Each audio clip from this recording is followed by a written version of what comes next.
que Dios había puesto en mi corazón durante la semana, me venía un título parece de ciencia ficción, pero este título es Evolución o Extinción, ¿vale? Evolución o extinción.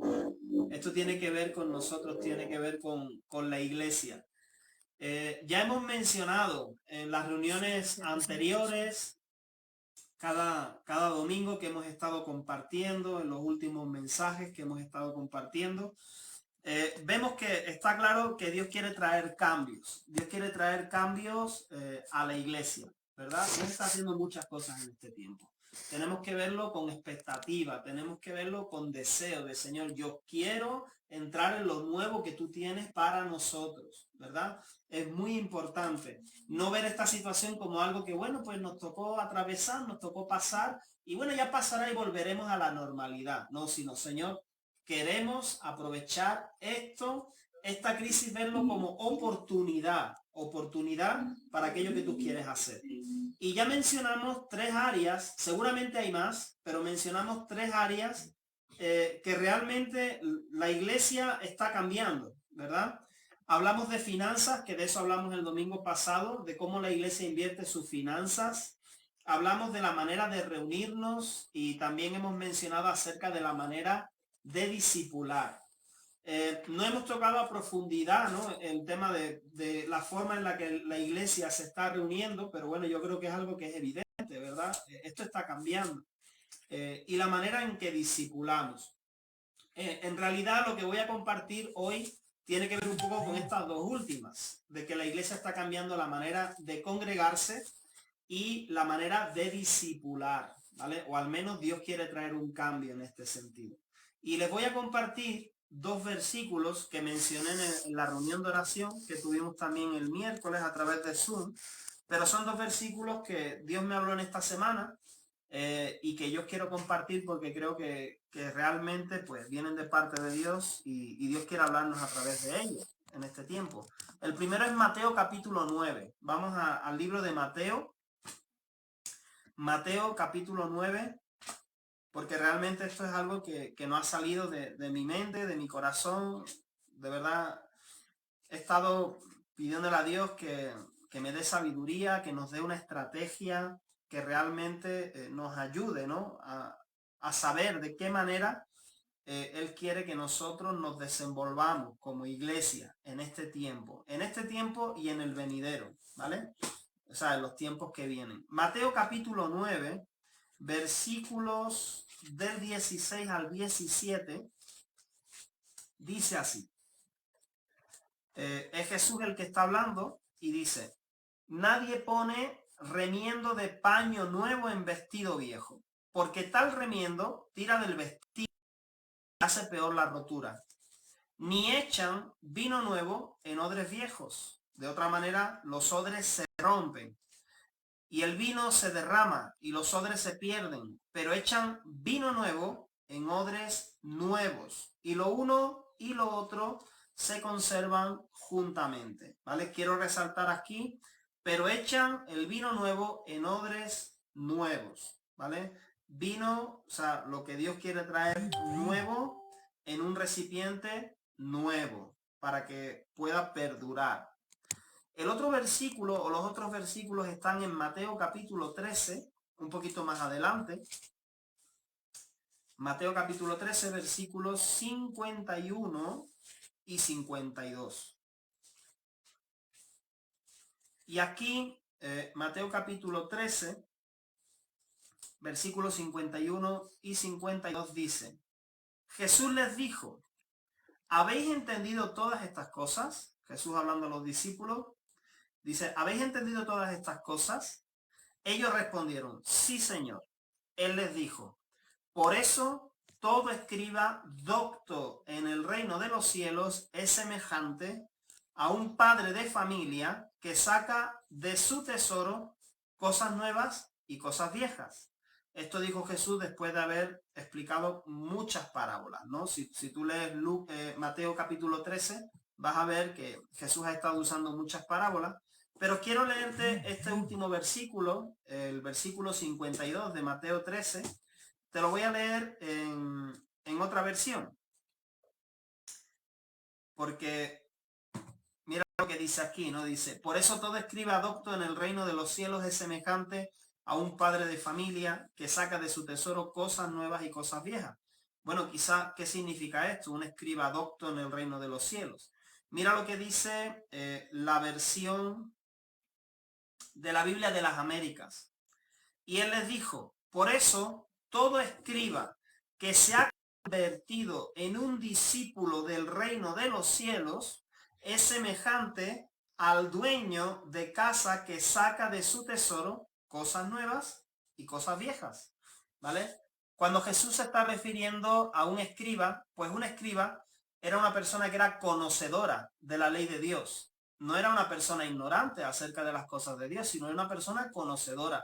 Es más, con bastante conocimiento acerca de las leyes del Antiguo Testamento. Pero aquí está diciendo un escriba que se convierte en discípulo del reino de los cielos.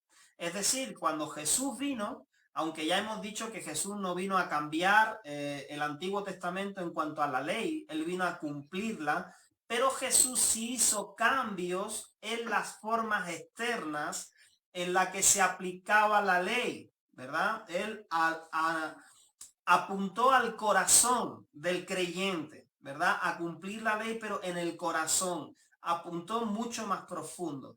Entonces, lo que nos está diciendo aquí, que aún aquellos que ya son conocedores de Dios, conocedores de la ley de Dios, pero que son discípulos del reino de los cielos, son seguidores de Jesús, tienen que saber, necesitan la sabiduría de poder coger tesoros viejos y tesoros nuevos.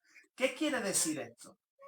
En realidad, lo que está mencionando es que necesitamos tener bien claro cuáles son aquellos principios, aquellas cosas inamovibles de la palabra de Dios, que son firmes, ¿verdad? Que son estables, que no varían, que no cambian, pero necesitamos también saber apreciar revelaciones o de alguna manera enseñanzas no diferentes a las que están en la palabra de Dios, pero revelaciones nuevas que el Señor nos quiere traer, ¿vale?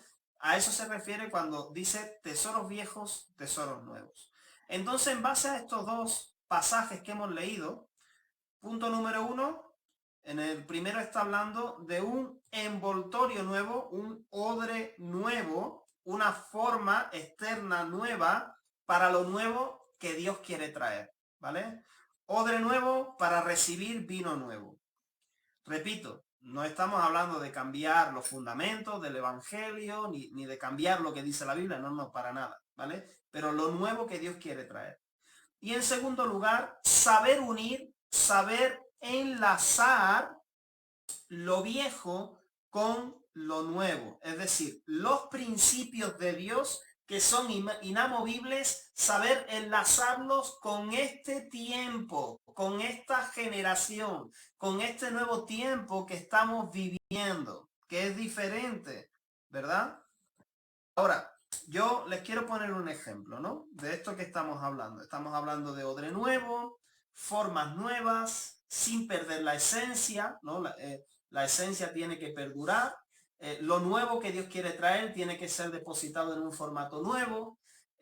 Tenemos que saber entrelazar lo que es inamovible, lo esencial, con los tiempos nuevos. Yo he visto en estos días una publicación de un hombre en Estados Unidos, en Nueva York, que ha salido a una de las principales calles de Nueva York a predicar el Evangelio como haciendo alusión o una imitación de Juan Bautista.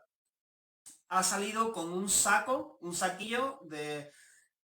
Haciendo referencia cuando la Biblia dice ayuno y cilicio. El cilicio es un tipo de tela de saco que es parecida al yute, ¿no? Sí saben, ¿verdad? ¿Qué tipo de tela es? Entonces, este hombre, un hombre joven, a una de las principales arterias de Nueva York, con un saco puesto encima de la ropa, ¿no? Representando como arrepentimiento, ayuno, duelo, a predicar a viva voz, arrepentíos, Dios está enojado, y bueno, un mensaje de arrepentimiento, ¿vale?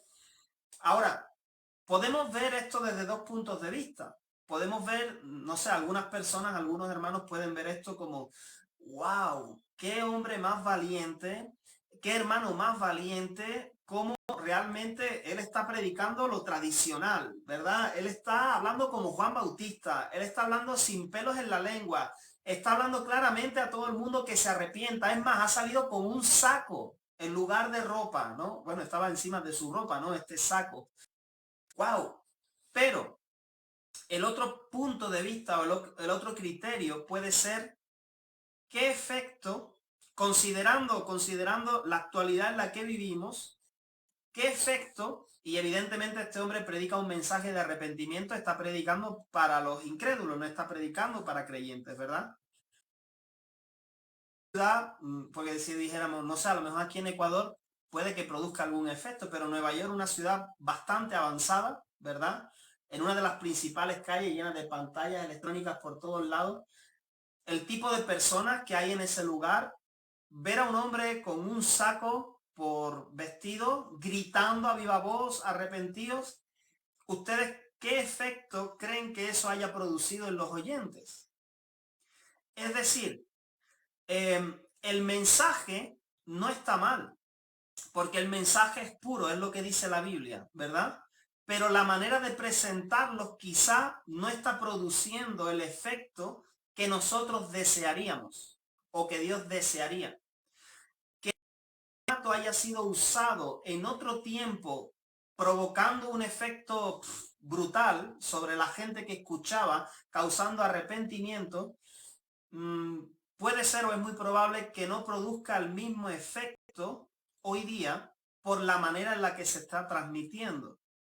Es decir, Juan Bautista, cuando él predicó, él vivió años en el desierto, se preparó ahí y era muy común, es decir, la manera en que se presentó Juan Bautista con pelos de camello, ¿no? Piel de camello, comiendo langosta, miel silvestre, hacía alusión a que este hombre representaba a un profeta. Hacía alusión y traía memoria al profeta Elías, el profeta de fuego.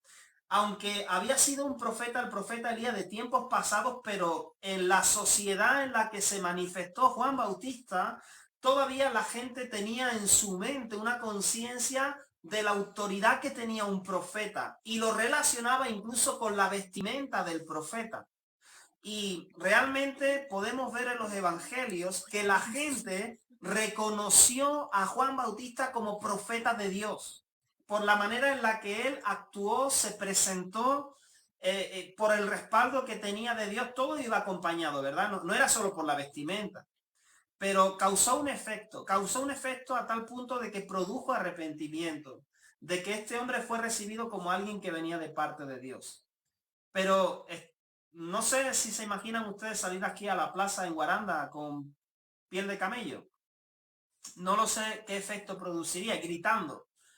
Es más, si ustedes ven en las películas de Hollywood, en las películas apocalípticas, ¿no? Donde hablan de terremotos, de ovnis, de que se acaba el mundo, siempre aparece esa de algún creyente o algún cristiano con pinta medio rara, le hablo de las películas, ¿verdad? Que está gritando a viva voz con un cartel, vestido con un cartel: arrepentido, el fin de los tiempos ha llegado, ¿verdad?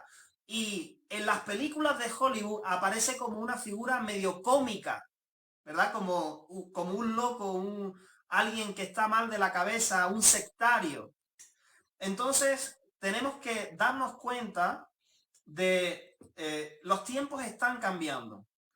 El evangelio no puede cambiar. Dios no cambia. Dios es el mismo ayer, hoy, por siempre, ¿verdad? La esencia del mensaje no debe cambiar. Jesús no ha cambiado, pero el público que tenemos sí ha cambiado. El lugar donde vivimos ha cambiado, los tiempos han cambiado, la manera en la que la gente se relaciona ha cambiado. Y presentar el mensaje de una manera que no esté acorde al tiempo en el que vivimos puede causar formas distintas de entender el mensaje. Puede causar frutos diferentes. Ahora, está viendo, quiero pararme en un dato, está viendo un éxodo masivo de la generación joven Es decir, un abandono masivo de la generación joven de las iglesias. Es decir, pero esto es por estadística, no es porque me lo estoy inventando. Estadísticamente, la generación de jóvenes que tenemos hoy día está abandonando en su gran proporción las iglesias. Está dejando de congregarse, se está saliendo de la iglesia, pues no sé, porque no sé si les parece aburrido, no encuentran propósito, pues puede haber muchos motivos, pero lo que sí es verdad son las cifras son reales. Usted puede buscar estadísticas en internet y va a ver que esta generación de jóvenes está abandonando la iglesia. Me refiero a aquellos que han nacido quizá en un ambiente cristiano o que por algún tiempo han estado asistiendo a una iglesia. Podemos ver que prácticamente nuestros jóvenes, ¿no? Por expresarlo de esta manera, nuestros jóvenes de la iglesia, muchos se están perdiendo, se está perdiendo una generación. Y esto está ocurriendo sobre todo en iglesias que son de un tono muy tradicional. Eso está ocurriendo. Hace meses visitamos en un lugar, viajando hacia Ambato, visitamos una iglesia y hablábamos con los líderes de la iglesia y ellos nos decían con mucha tristeza esto. Mira, nuestra iglesia tiene 50 años, es la primera iglesia que se fundó aquí, pero no hemos podido alcanzar a la gente y peor aún, nuestros jóvenes se están perdiendo. La generación de jóvenes se está perdiendo, solo quedamos personas mayores. Y pues si a lo mejor no podemos generalizar esto para la iglesia global a nivel mundial, pero esta es la triste realidad de muchas iglesias, de que se está perdiendo una generación. Ahora, ¿qué determina el cambio de una generación a otra? Pues una generación, la definición, es un grupo de personas que por haber nacido en la misma época comparten formas de pensar, formas de actuar, formas de relacionarse, ¿vale? Grupo de personas que piensa, actúa de manera muy parecida. ¿Cuánto dura una generación? Pues quizá antes, o cuando miramos la Biblia, pudiéramos hablar que una generación duraba 100 años, 80 años, ¿no? En Salmos dice 70, 80 años, algunos se basan al leer en Salmos que la generación dura de 70 a 80 años. Después, con el tiempo, quizá una generación dura 40 años, ¿no? Aquí ya siglo XX, siglo XX. Pero en la actualidad se miden generaciones que duran entre 15 y 20 años. Ahora mismo en la actualidad, las generaciones que los expertos, que los sociólogos, los que estudian a la sociedad, están determinando, porque se ve claramente las diferencias que hay entre unos y otros, pues no pasa de 15 o 20 años para pasar de una generación a otra generación. Repito el concepto. No pasan 15 o 20 años para darnos cuenta que tenemos un grupo de personas que han nacido en esa época que es muy diferente del que le lleva 15 años más. Es decir, que quizá uno que tiene 25 años piensa muy diferente del que tiene 40 años y se relaciona de manera muy diferente. Algunas de estas generaciones que han definido los expertos, pues seguro que algunos de ustedes habrán leído, los baby boomers, los de entre el 45 y el 65, la generación X entre el 65 y el 80, los famosos millennials, que yo hay por los pelos entre los millennials, yo, desde el 1980 al 95, ¿verdad? Ahora la generación Z, desde el 1995 hasta el 2010. Y dicen que está en camino o ya están naciendo los de la generación alfa, totalmente digitales. Y es una realidad. Mira, es sorprendente, pero mi hija que tiene 6 años se reúne con amigos a través de Zoom, con otros niños. O sea, yo con 6 años ni imaginarme, ¿no? Eso sería como hablar de películas futuristas de otro planeta. Pero realmente esto está definiendo cómo ella se va a relacionar, cómo va a interactuar. Y ahora tiene 6 años, imagínate de aquí en 10 años más, cuando sea un adolescente, una joven. ¿no? O sea, ¿cuál es la manera en la que su generación se relaciona? También nos ve a nosotros que somos sus padres y realmente nuestros hijos que son más pequeños, ¿qué están viendo? ¿Qué están viendo papá y mamá? Están viendo que la mayoría del tiempo están interactuando a través de un celular o a través de una computadora. Porque es la realidad. Bueno, lo malo es caer en extremos donde uno está todo el día perdiendo el tiempo, ¿no? En las cosas digitales. Pero la realidad es que para conversar con alguien, WhatsApp. Con alguien, videollamada, para mirar una predicación en internet, para pagar con el banco a través del teléfono, y todo es virtual, para ver una película en el teléfono, ya ni la televisión, ¿verdad? Entonces todo es virtual y en ese ambiente están creciendo nuestros hijos. Por más que digamos nosotros, no, tú tienes que irte fuera a jugar y llenarte de barro, no, pues que no le estamos enseñando eso, ¿verdad? Bueno, eso simplemente como un dato. Ahora, quiero decirles algo. Aunque cada vez más se acorta el periodo de tiempo entre generación y generación, todas estas generaciones necesitan a Jesús. Todas estas generaciones necesitan a Jesús. Pero cada una de ellas se relaciona de manera diferente y se comunica diferente. Mira, el deseo de Dios, hemos hablado de tesoros viejos, ¿verdad? Cosas que no cambian. El deseo de Dios sigue siendo que ninguno se pierda. Mira, ni los baby boomers, ni los Z, ni los X, Él quiere que ninguno se pierda. Ni los que son más antiguos, no quiere el Señor que ninguno se pierda. Y aunque el deseo del Señor es que ninguno se pierda, la responsabilidad de alcanzarlos a cada uno de ellos es nuestra, es de la iglesia. Ese es el deseo del Señor, pero la manera de alcanzarlos tenemos que verla nosotros. Tenemos que buscar la manera de llegar a cada una de estas generaciones. Miren, quiero leerle un texto que está en Jueces capítulo 2 y es muy significativo con lo que estoy hablando. Jueces capítulo 2, versículo del 7 al 10.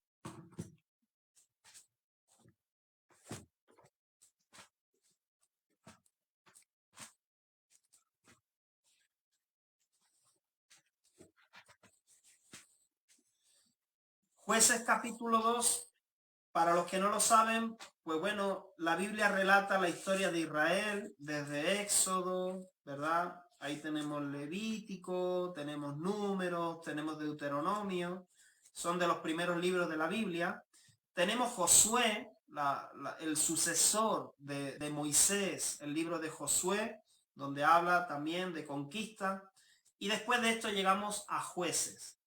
Entonces prácticamente los primeros o el primer y segundo capítulo de Jueces cierra el capítulo de Josué.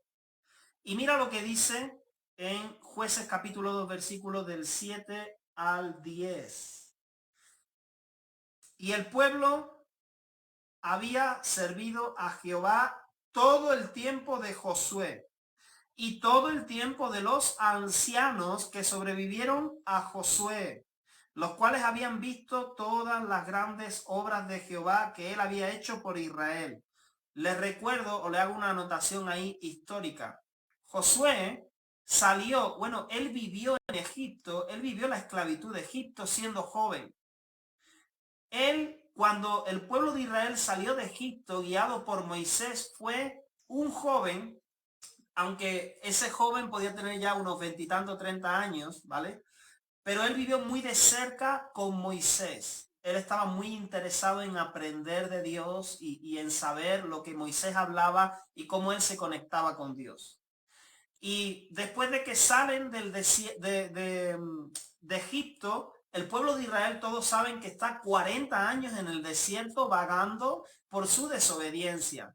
Y que todos los que salieron de Egipto murieron en ese desierto, salvo Josué y Caleb. Estos dos hombres que sí habían estado como esclavos en Egipto, que habían atravesado por el desierto, pero en el proceso de los 40 años de desierto, todos los demás fallecieron y los que quedaron fueron una nueva generación que había nacido en el desierto. Josué sobrevivió a la esclavitud de Egipto, sobrevivió al desierto y entró en la tierra que Dios había prometido. Y había una generación de personas con él, que se había criado con él. Por eso menciona aquí, también dice, y todo el tiempo de los ancianos que sobrevivieron a Josué. Versículo 8. Pero murió Josué, hijo de Nun, siervo de Jehová, siendo de 110 años. Con 110 años murió Josué. Y lo sepultaron en su heredad en Timnat Sera, en el monte de Efraín, al norte del monte de Gaas. Y toda aquella generación también fue reunida, escuche bien, toda aquella generación fue reunida a sus padres. Y se levantó después de ellos otra generación que no conocía a Jehová, ni la obra que él había hecho por Israel. Después de Josué se levantó la siguiente generación, pero era una generación que ya no conocía a Dios, ni tampoco prestaban mucha atención o habrían escuchado vagamente de todas las maravillas que Dios hizo. Y si usted lee el libro de Jueces, va a encontrar que Israel entra en una decadencia espiritual, decadencia moral. Dios envía a personas específicas, a los jueces, para librarle de los enemigos, pero bueno, espiritualmente Israel está hecho pedazos, moralmente está hecho pedazos. Entonces, ¿qué vemos en este texto? Josué conectó la generación de Egipto, la generación de la esclavitud, con la generación del desierto. Josué fue como ese eslabón que conectó ambas generaciones. Mira que Josué fue el único, no el único porque él y Caleb, que sobrevivieron de la generación de la esclavitud, de la generación de Egipto.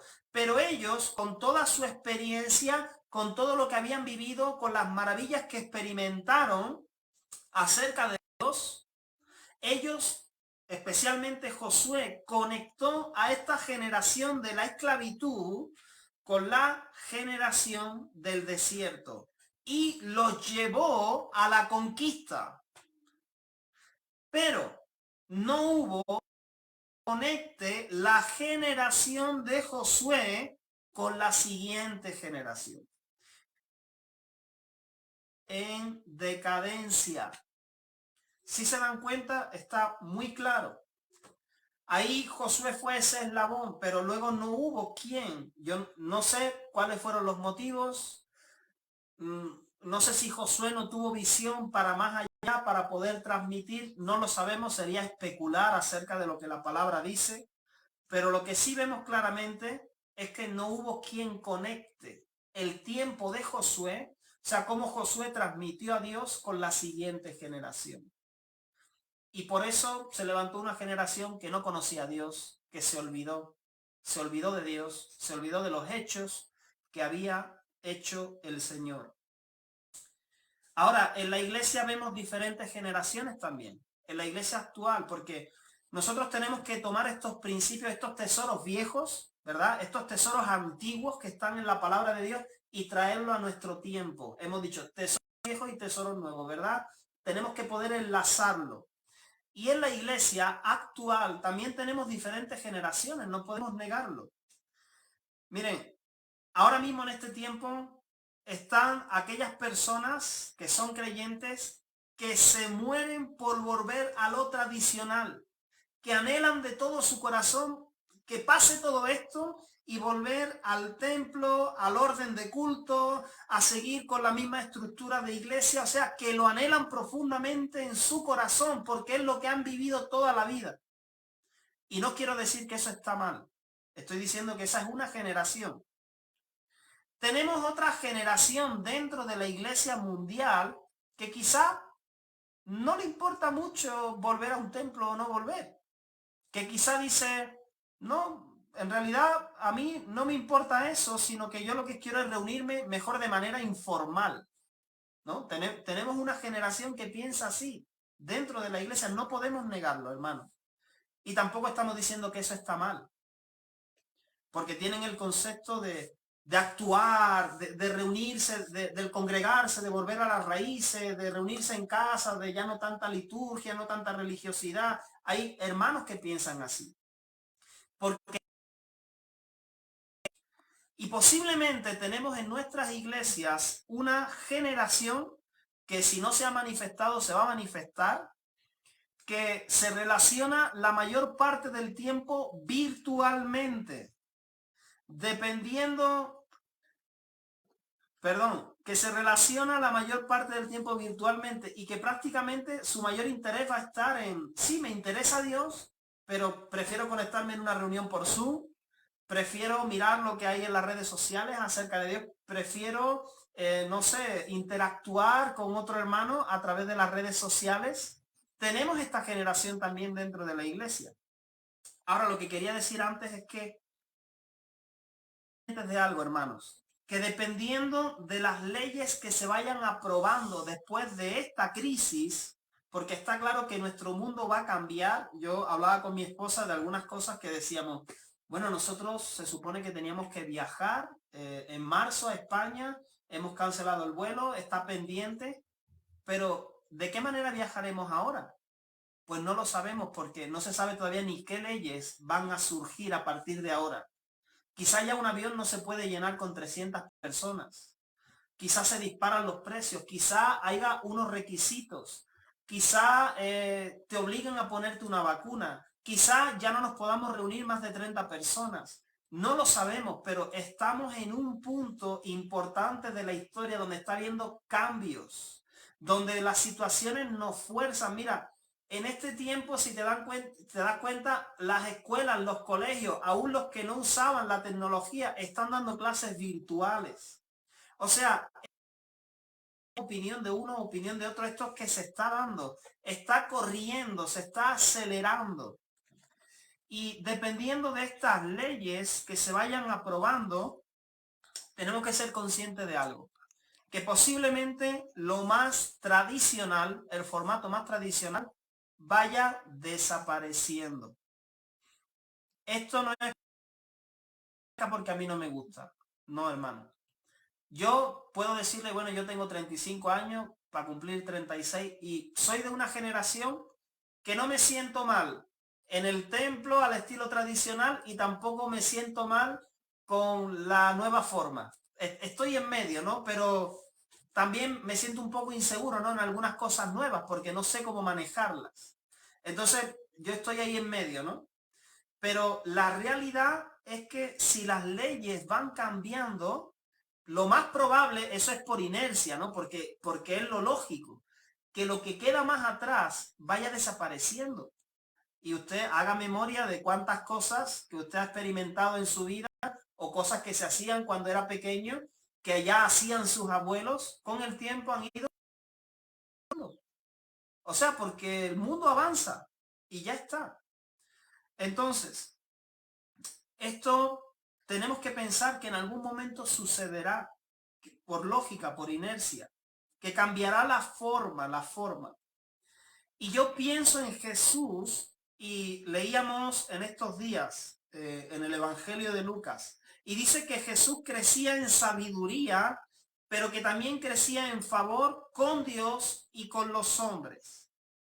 Es decir, que Jesús, de alguna manera, su personalidad o su manera de relacionarse o como le veían a él, le hacía que tenía también gracia, favor para con las personas. O sea, Jesús, la Biblia dice que no tenía atractivo físico, ¿no? Quizás en las películas nos han pintado a un Jesús pelo largo, fuerte, ¿verdad? Pero la Biblia dice que él no tenía una apariencia para que fuese deseado, atractivo, pero sí tenía un carisma donde Jesús podía conectar, podía llegar a todas las esferas de la sociedad de su tiempo. Podía conectar con los niños, podía conectar con el rico, podía conectar con el pobre, podía conectar con la prostituta, podía conectar hasta con el fariseo, porque a pesar de que los fariseos persiguieron a Jesús, también hubo fariseos que creyeron en Jesús y que se convirtieron a él. Entonces, yo me imagino a Jesús, cómo él conectaba. Y me pregunto, ¿qué haría Jesús en nuestro tiempo? ¿Te has parado a pensar? Si Jesús viniera hoy a salvar al mundo nuevamente, a mostrarse al mundo, y viendo las generaciones que tenemos hoy en día en la actualidad, los diferentes grupos de personas, de cómo piensan, ¿tú te imaginas a Jesús, un hombre serio, un hombre bien aferrado a lo tradicional, a las formas tradicionales, predicando a voces, ¿no? ¿Te imaginas a Jesús de esa manera?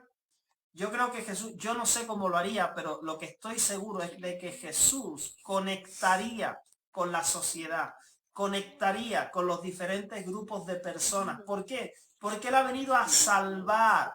Él ha venido a salvar lo que se había perdido. Y ahora nuestra tarea es representar a Jesús.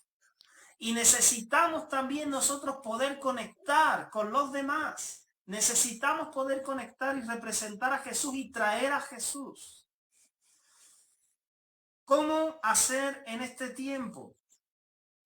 Bueno, yo estoy viendo cada vez más claro, hermanos, al menos para nosotros, para las personas que nos congregamos en este lugar, apuntar a que cada creyente tenga una casa donde reunirse.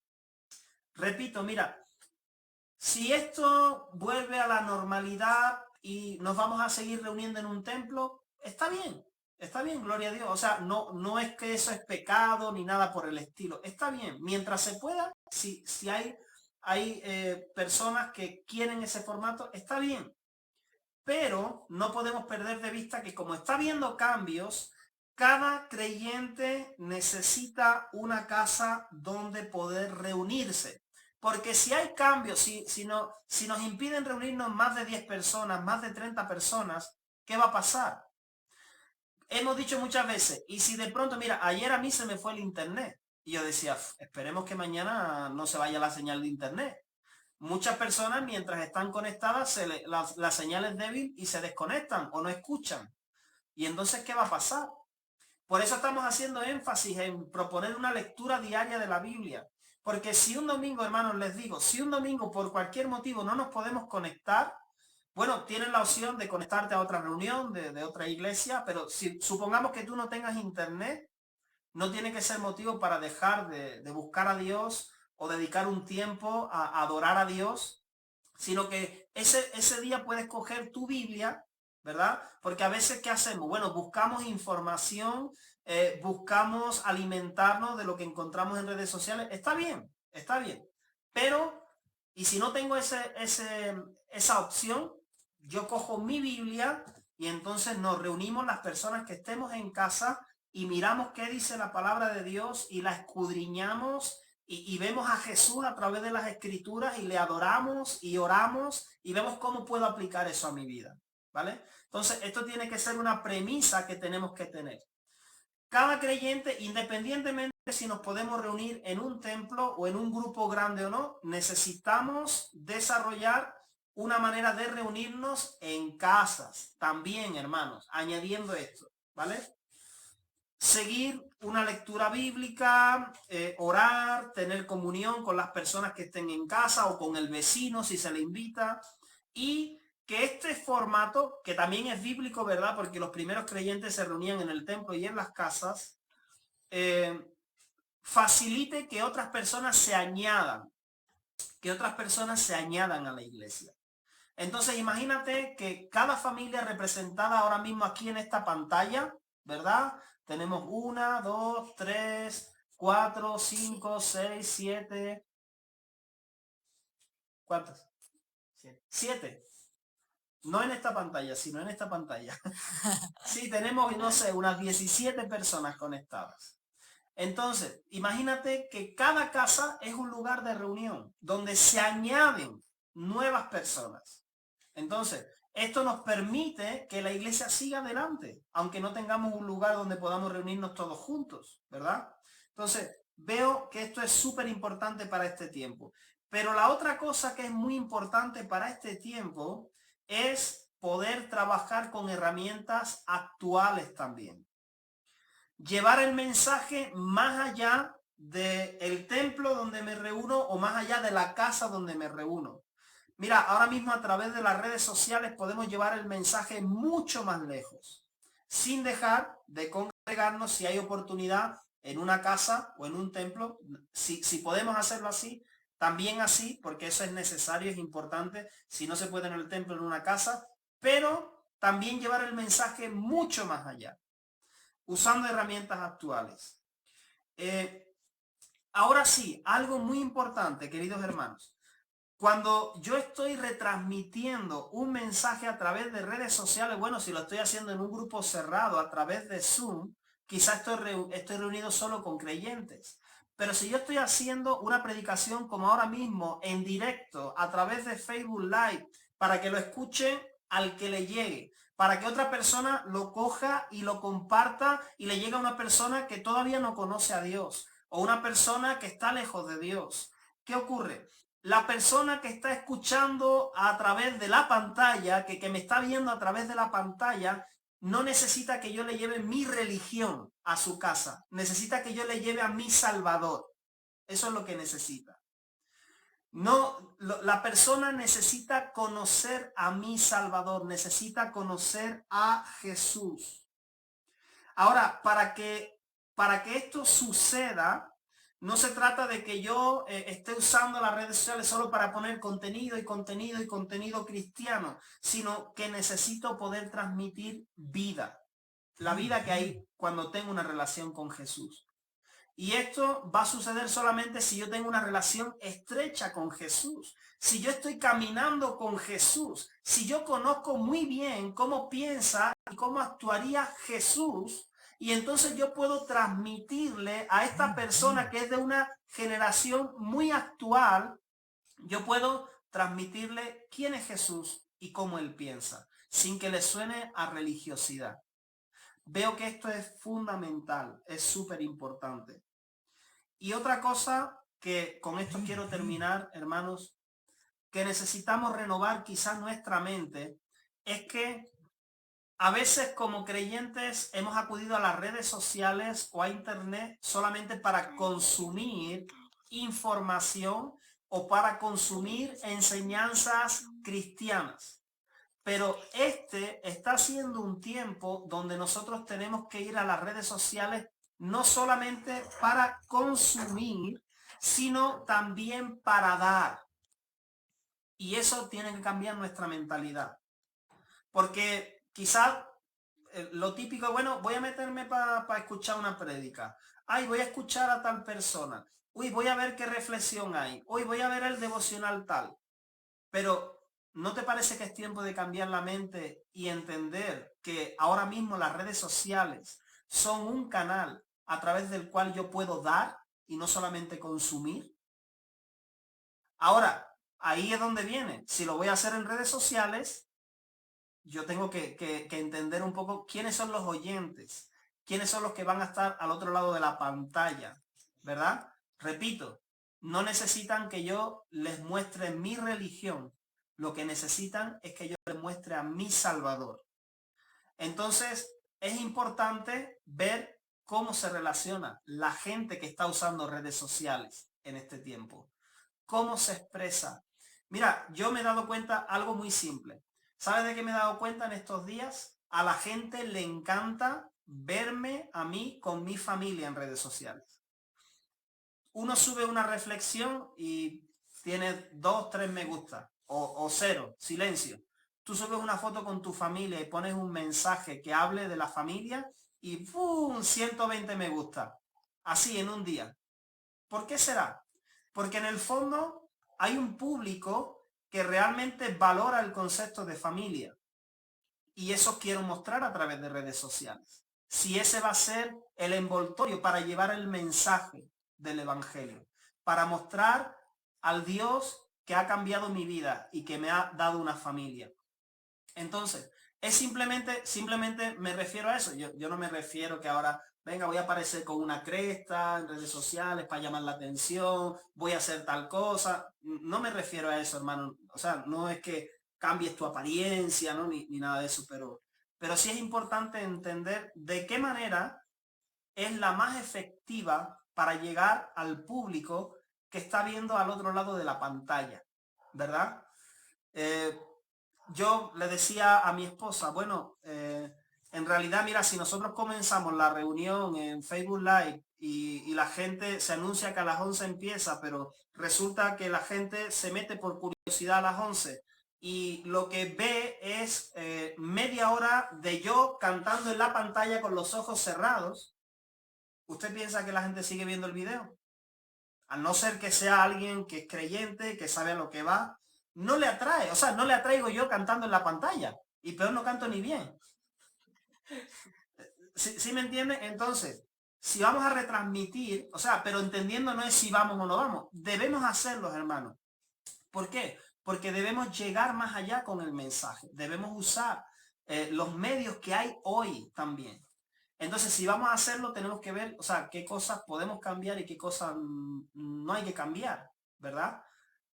Si yo me voy a parar en una pantalla y voy a estar 15 minutos hablando, no sé, de mi testimonio, para alcanzar a personas que no conocen a Dios, la verdad que pinchas y ve cuánto dura el video, 15 minutos.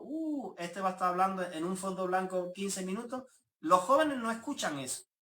O sea, pasa automáticamente, no le interesa, 15 minutos es demasiado largo. Al no ser alguien que específicamente está buscando ese contenido.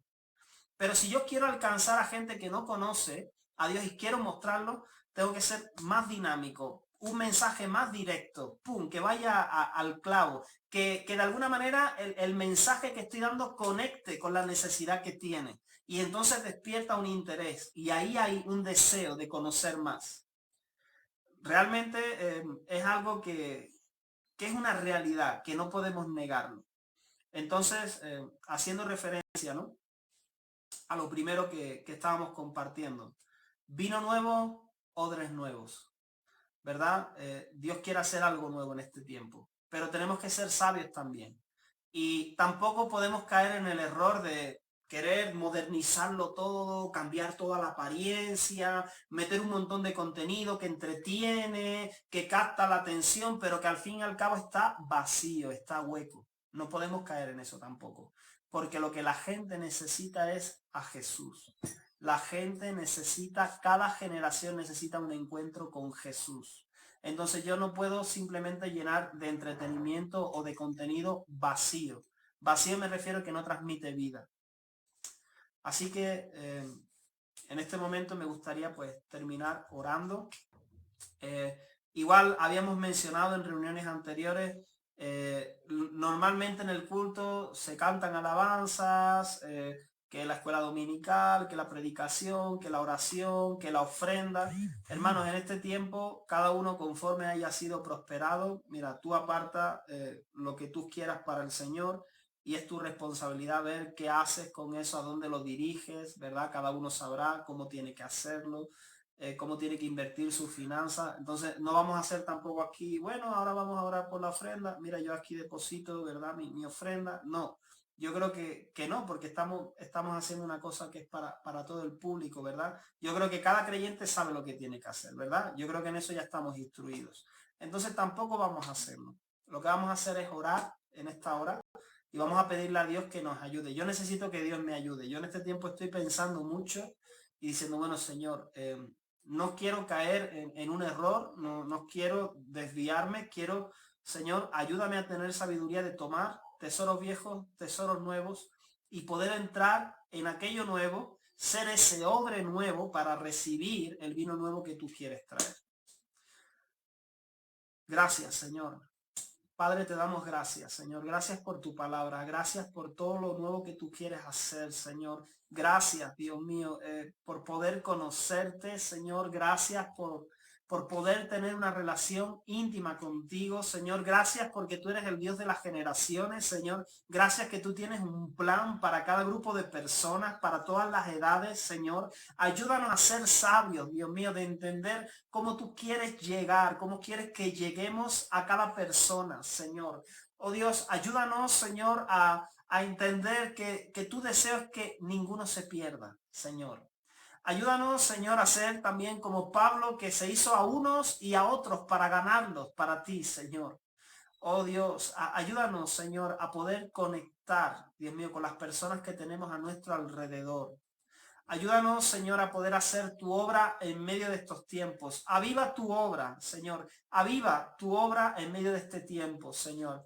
Y sobre todo, Señor, ayúdanos a acercarnos y a conocerte más, a ti, Jesús, a poder representarte debidamente, Señor, a poder ser estratégicos, Señor, pero sin alterar lo esencial, Señor. En el nombre poderoso de Jesús, te adoramos, Señor. Queremos enamorarnos de ti, Señor. Ayúdanos, Dios mío, en el nombre de Jesús. Amén. Pues que Dios les bendiga.